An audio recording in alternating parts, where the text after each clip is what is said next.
All right, Prince. So if you're the Celtics, who do you want to see coming out of the second round? Indiana or New York? See, I think it's less about the team that they should want to see because the Celtics are really good offensively and defensively.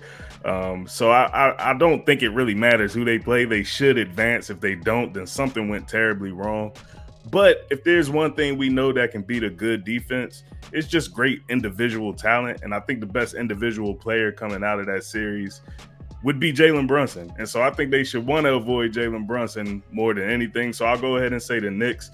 I don't think Jalen Brunson is enough to beat the Celtics, but I think he would give them a hard time. I feel like you might be selling Tyrese Halliburton a little bit short. I do feel like Jalen Brunson is better, but like, and look, my pick is going to be the Knicks, so whatever. I just feel like New York they're the better team, yes, and logic says that the Celtics should want to see the worst team, which I again think is the Pacers, but at the same time, I feel like the Celtics kind of need to be tested at this point. Like they've been walking through the East pretty easily right now, and I don't know.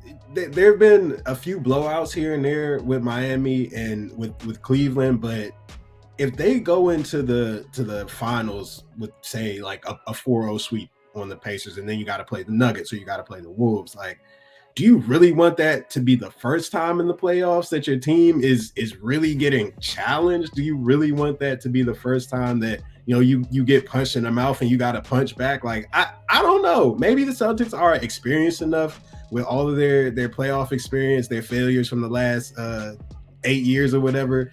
That stacks up and they're fine. But I just feel like you kind of want to see who this team really is in this round right now, and the best team to get that out of them, I feel like is the Knicks. That's a good point. And to be clear, I was saying they should want to avoid the Knicks and they should want to play the Pacers. But you make a good point. They do need to be tested a little bit before they have to go up against maybe the Nuggets and even the Timberwolves.